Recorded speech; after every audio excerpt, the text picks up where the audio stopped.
भारत के मानसून पर, भारत के किसानों पर और भारत की अर्थव्यवस्था पर सुपर अल नीनो का खतरा मंडरा रहा है। हाल ही में जो आईएमडी की तरफ से आंकड़े जारी किए गए, वो आंकड़े बताते हैं कि जून के महीने में भारत में जो मानसून के दौरान बारिश हुई, वो बारिश पिछले कुछ सालों में 40% कम रही, पिछले कुछ सालों के औसत से 40% कम रही। और यही गिरावट आपको जून के बाद जुलाई के महीनों में और आगे आने वाले जो मानसून के महीने हैं उनमें भी देखने को मिल सकती है। यानी कि सिचुएशन काफी ज्यादा गंभीर होने वाली है। तो इसी विषय पर आज इस पूरे टॉपिक में हम, आज इस पूरे वीडियो में हम डिटेल से चर्चा करने वाले हैं। तो चलिए वीडियो की करते हैं शुरुआत। सबसे पहले यहाँ पर अगर आप कुछ आंकड़े देखें कि आंकड़े हमारे सामने क्या निकल करके आए हैं। सबसे पहला जो आंकड़ा है वो आपका जून के महीने में जो बारिश में डेफिसिट आपको देखने को मिला है उससे रिलेटेड है। जून के महीने में बारिश में आपको डेफिसिट देखने को मिला है। कितना डेफिसिट हुआ है? जून के महीने में बारिश में आपको 40% की गिरावट जो है वो यहाँ पर देखने को मिली है। जुलाई के महीने के अनुमान की अगर आप बात करें, जुलाई के महीने को लेकर के आईएमडी का जो अनुमान है, वो अनुमान ये बताता है कि जुलाई के महीने में जो बारिश होगी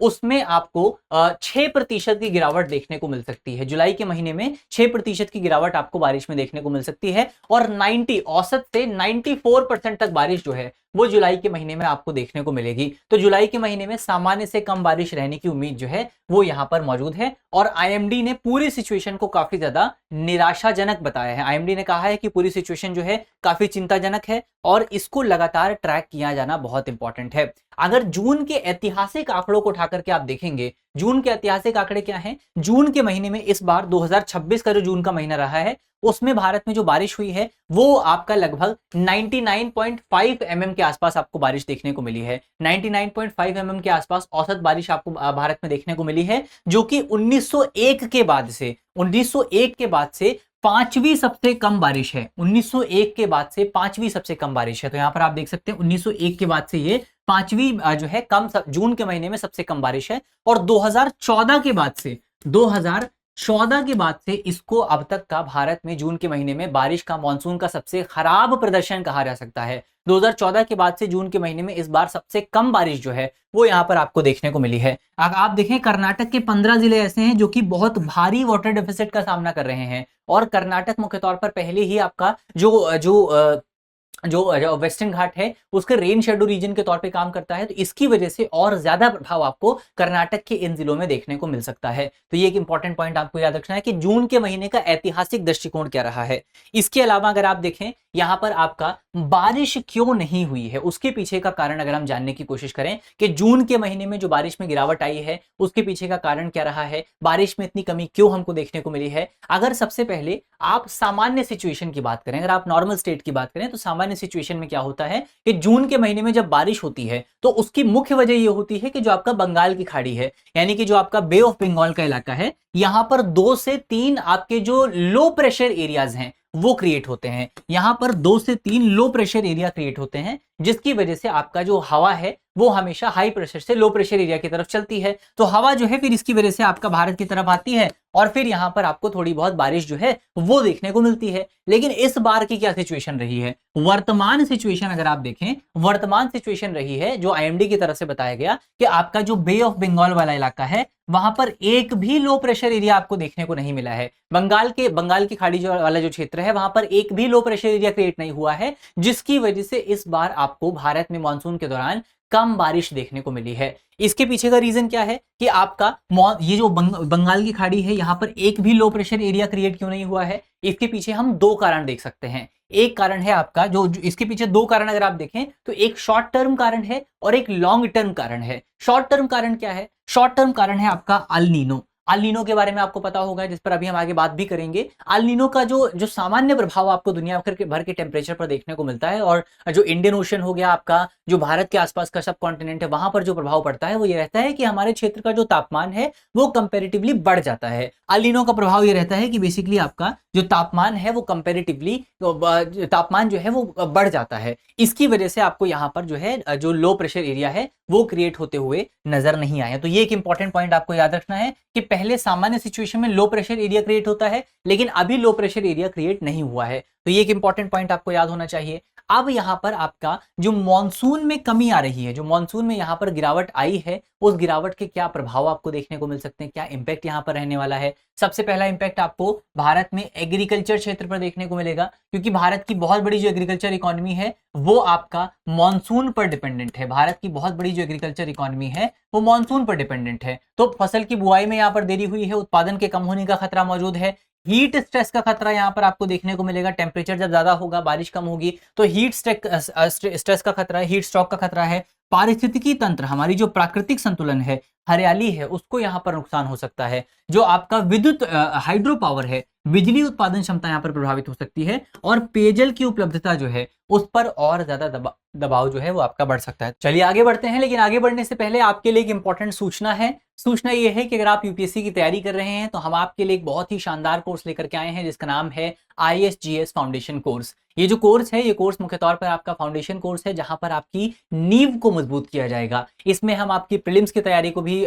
पूरा करेंगे, इसमें मेंस की तैयारी को भी पूरा करेंगे, और इसके साथ साथ इसमें एक इंटीग्रेटेड तैयारी होगी जो कि आपको आगे आने वाले एग्जाम के लिए तैयार करेगी। सारे सब्जेक्ट्स को बेसिक से लेकर के एडवांस लेवल तक हम यहाँ पर कवर करने वाले हैं। तो पूरा कोर्स बहुत इंपॉर्टेंट है, बहुत सारे फीचर्स यहाँ पर आपको मिलेंगे, जैसे आपको 400 प्लस स्ट्रक्चर्ड क्लासेस यहाँ पर आपको मिलेंगी, हिंदी अंग्रेजी दोनों माध्यमों में है, सारी क्लासेस आपकी ऑनलाइन होंगी, subject wise printed colour notes आपको मिलेंगे, मेंस कैप्सूल सीरीज आपको मिलेगी, प्रीलिम्स की प्रैक्टिस सीरीज आपको मिलेगी, आंसर्स को इवैल्यूएट कराने की सुविधा आपको मिलेगी, AI पावर्ड लर्निंग आपको मिलेगी, और 3 साल तक के लिए करंट अफेयर का एक्सेस भी यहाँ पर आपको मिलने वाला है। तो बहुत ही कॉम्प्रिहेंसिव पैकेज है, बहुत बेहतर पैकेज है आपकी तैयारी के लिए। अगर आप 2027, 28, 29, 30 की तैयारी कर रहे हैं तो ये पूरा कोर्स आपके लिए मददगार साबित हो सकता है। तो अगर आपको कोर्स ज्वाइन करना है, वीडियो के डिस्क्रिप्शन में आपको लिंक मिलेगा, वहां पर क्लिक करके आप कोर्स को ज्वाइन कर सकते हैं, या आप हमारे नंबर पे भी कॉल कर सकते हैं। नंबर आप नोट कर लीजिए, 8750187501। इस नंबर पर आपको डिटेल से जानकारी मिल जाएगी। चलिए अब हम यहां से बढ़ते हैं आगे और बात करते हैं अपने अगले टॉपिक के बारे में।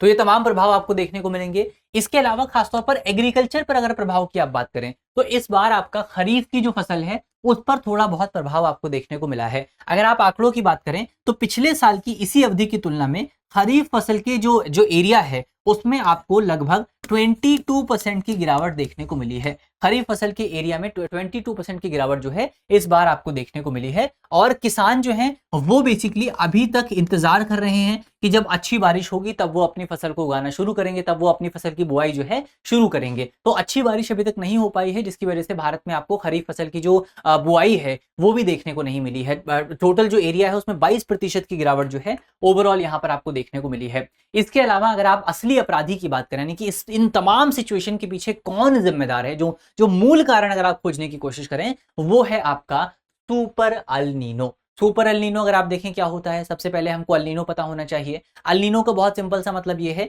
कि अगर अल नीनो कब आता है, ये आपका प्रशांत महासागर है, पैसिफिक ओशन है। पैसिफिक ओशन में जब बेसिकली आपका ये जो आपका ईस्टर्न पैसिफिक ओशन है और जो सेंट्रल पैसिफिक ओशन है, जब इस जगह का तापमान, जब इस क्षेत्र का तापमान और इस क्षेत्र का तापमान सामान्य से ज्यादा हो जाता है, सामान्य से अधिक हो जाता है, तो इसको क्या कहा जाता है, इसको अल नीनो कहा जाता है।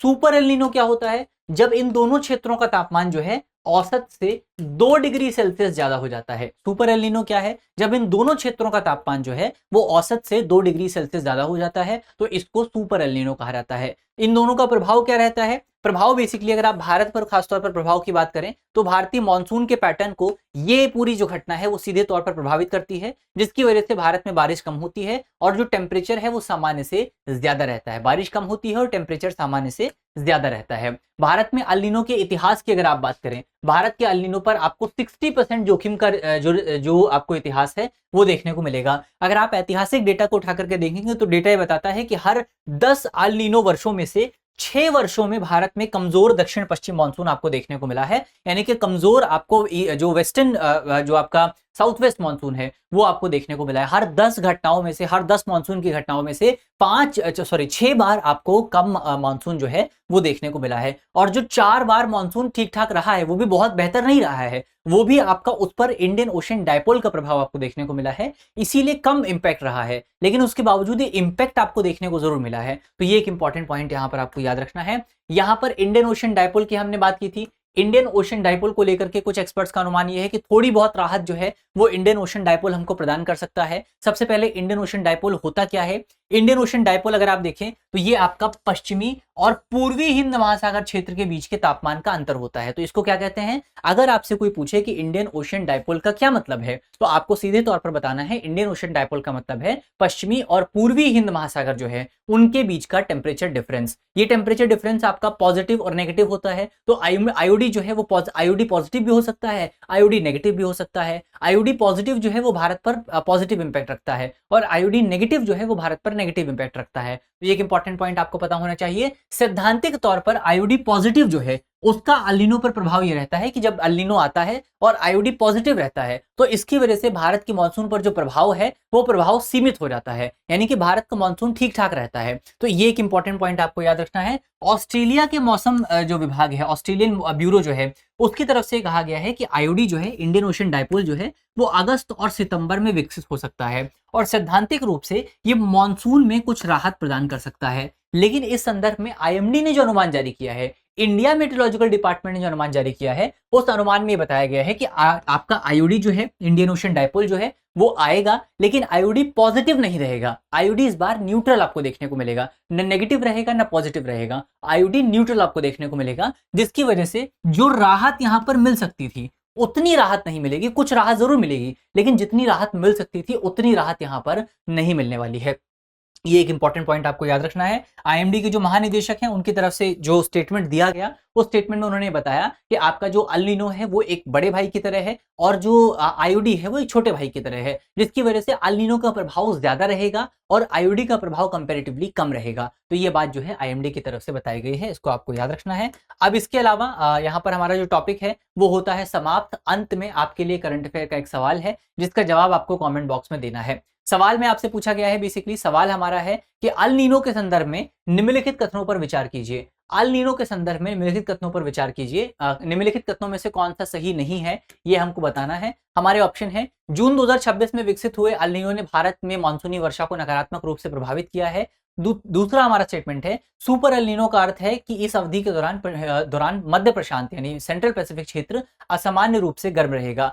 तीसरा हमारा स्टेटमेंट है, भारत में प्रत्येक अल नीनो वर्ष का परिणाम अनिवार्य रूप से कमजोर दक्षिण पश्चिम मानसून वर्ष ही होता है। और चौथा हमारा स्टेटमेंट है, हिंद महासागर द्विध्रुव यानी कि Indian ocean dipole El Nino के प्रभाव को कम करने में मदद कर सकता है, लेकिन ये हमेशा इसकी पूरी भरपाई नहीं कर पाता है। तो इसका सही जवाब क्या होगा वो आपको जल्दी से कमेंट बॉक्स में बताना है कि यहाँ पर इन दोनों स्टेटमेंट्स में अल नीनो के कॉन्टेक्स्ट में जो सवाल आपसे पूछा गया है उस सवाल में सही जवाब क्या होने वाला है।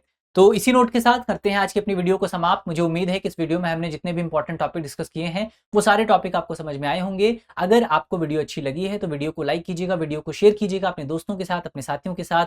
मिलते हैं आपसे अगली वीडियो में, तब तक के लिए अपना ख्याल रखिए, ध्यान रखिए, पढ़ते रहिए। धन्यवाद। अब एग्जाम की तैयारी को और बेहतर करने के लिए हमारे चैनल को लाइक, शेयर और सब्सक्राइब करना ना भूलें।